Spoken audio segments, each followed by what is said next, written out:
নমস্কার বন্ধুরা, আমার চ্যানেলের আর একটি নতুন পর্বে আপনাদের জানাই অনেক স্বাগত। বন্ধুরা কেমন আছেন? আশা করি অনেক ভালো আছেন। সবাইকে জানাই পবিত্র উল্টো রথযাত্রার অনেক শুভেচ্ছা। ভালো খবর পাওয়ার জন্য কমেন্ট বক্সে কিন্তু অবশ্যই লিখবেন জয় জগন্নাথ। আজকের ভিডিওর মূল গুরুত্বপূর্ণ বিষয় হলো বাড়িতে কিভাবে জগন্নাথ দেবের পুজো করবেন জেনে নিন সহজ পদ্ধতির মাধ্যমে। আর তার সাথে জানুন এই উল্টো রথের দিন যে কোনো একটি গাছ রোপণ করলেই কিন্তু সংসারে আসবে জোয়ারের মতো টাকা।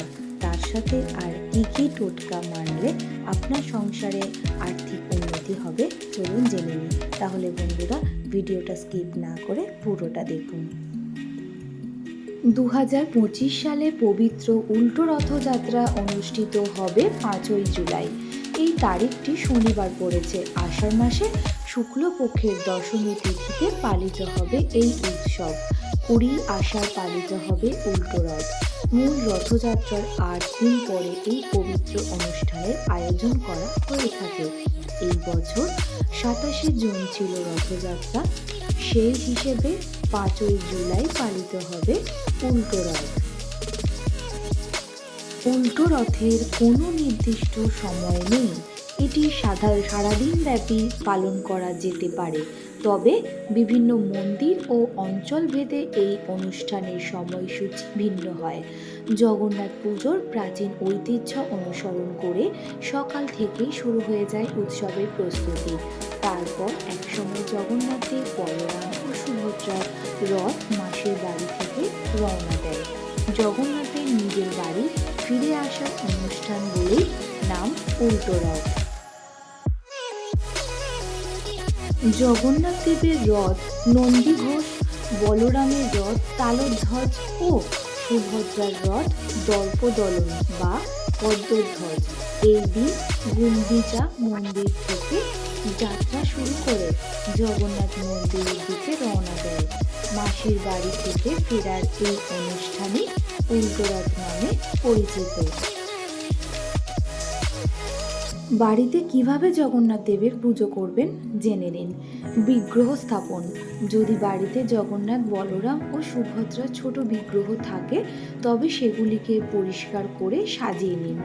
অনেকেই রথের দিন নতুন বিগ্রহ স্থাপন করেন। সংকল্প।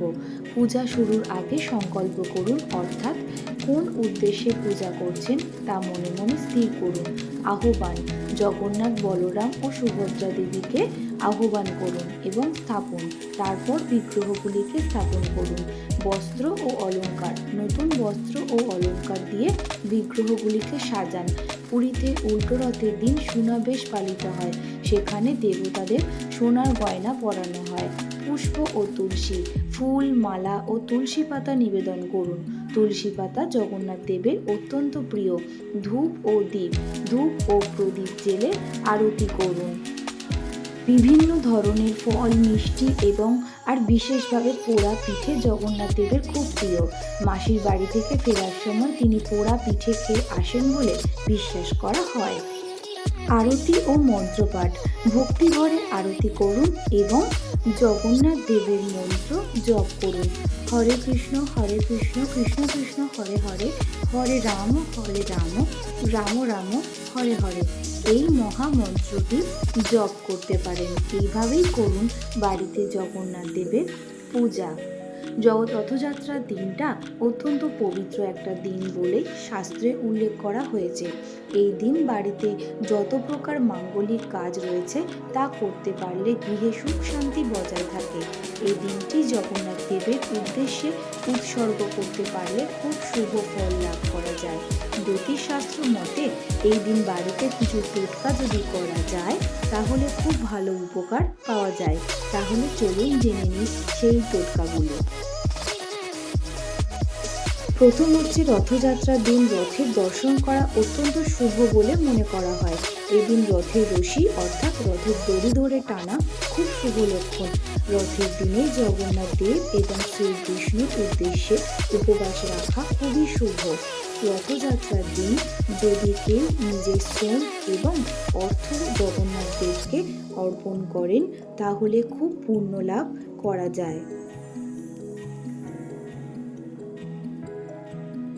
রথের দিন একটা নতুন তামার বা পেতলের বাটিতে কিছুটা আতপ চাল, এক টুকরো হলুদ, একটা 1 টাকার কয়েন এবং একটা কড়ি জগন্নাথ দেবের সামনে রেখে দিতে হবে। তারপর উল্টো রথের শেষ লগ্নে সেই বাটি সহ সব সামগ্রী কোনো মন্দিরে দান করে দিতে হবে। রথের দিন জগন্নাথ দেবের গলায় 108টি তুলসী পাতার মালা পরান, তবে অবশ্যই খেয়াল রাখতে হবে যে তুলসী পাতা ছেদ করে মালা গাঁথা যাবে না, সুতো দিয়ে বেঁধে মালা তৈরি করতে হবে। রথযাত্রার দিন বাড়িতে গাছ বসানো অত্যন্ত শুভ বলে মনে করা হয়। এই দিন একটা হলুদ কাপড়ে 11 রকমের ফল, 11 রকমের মিষ্টি এবং 11টা 1 টাকার কয়েন বেঁধে জগন্নাথ দেবের উদ্দেশ্যে অর্পণ করুন। রথের দিন জগন্নাথ দেবকে 108টা গোলাপ অর্পণ করুন। যদি 108টি সম্ভব না হয় তবে 11টা বা 21টা গোলাপ অর্পণ করতে পারবেন। দান করার কোনো দিন বা তিথি হয় না। মনে করা হয় রথযাত্রার দিন কিছু দান করা অত্যন্ত শুভ। রথযাত্রার দিন বৃক্ষরোপণ করা অত্যন্ত শুভ বলে মনে করা হয়।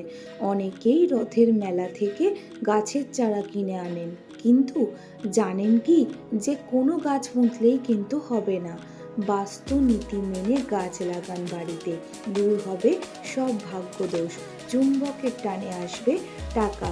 প্রথম হচ্ছে উল্টো রথযাত্রার পুণ্যতিথিতে বাড়িতে আনুন লাকি বাম্বু গাছ। এটি আপনার বাড়িতে ধনসম্পদ, সুখ শান্তি, সমৃদ্ধি টেনে আনে, সব রকমের বাস্তু দোষ দূর করবে, সব দিক থেকেই নেগেটিভিটি টেনে নেয়। বাড়ির উত্তর পশ্চিম কোণে নিম গাছ লাগান উল্টো রথযাত্রার দিন, অত্যন্ত শুভ ফল পাবেন। তবে অন্যদিকে রোপণ করবেন না, ছোট্ট উঠোন থাকলে তবেই এই গাছ রোপণ করুন। এটা কোনো মতেই ইনডোর প্ল্যান্ট নয়। উল্টো রথযাত্রার দিন বাড়িতে কলা গাছ লাগানো অত্যন্ত শুভ এবং পবিত্র বলে মনে করা হয়। বাড়ির বাস্তুদোষ দূর করতে সেরা হচ্ছে বাড়ির উত্তর পূর্ব কোণে রোপণ করুন কলা গাছ। উল্টো রথযাত্রায় নারকেল গাছ রোপণ করুন বাড়ির বাগানে, দক্ষিণ বা পশ্চিম কোণে রোপণ করুন। এমনভাবে রোপণ করুন যাতে এই গাছের ছায়া বাড়িতে না পড়ে। নীল অপরাজিতা বাড়িতে থাকা খুব শুভ। যত দ্রুত বড় হবে তত দ্রুত টাকা আসবে ঘরে। মা লক্ষ্মীর আসন স্থায়ী হয় এই পবিত্র গাছের কল্যাণে। তাই শুভ উল্টো রথযাত্রার দিন বাড়িতে নীল অপরাজিতা বা নীলকণ্ঠের চারা রোপণ করতে কিন্তু একদমই ভুলবেন না। সকলকে উল্টো রথযাত্রার অনেক শুভেচ্ছা জানিয়ে আজকের ভিডিওটা এখানেই শেষ করলাম। আজকের ভিডিওটা ভালো লেগে থাকলে অবশ্যই like, comment, share and subscribe করে চ্যানেলটার পাশে থাকবেন। আর এই রকম ভিডিও পাওয়ার জন্য অবশ্যই বেল বাটনটা কিন্তু প্রেস করবেন। খুব তাড়াতাড়ি দেখা হবে নতুন কোনো ভিডিওতে। ভালো থাকবেন, সুস্থ থাকবেন। নমস্কার।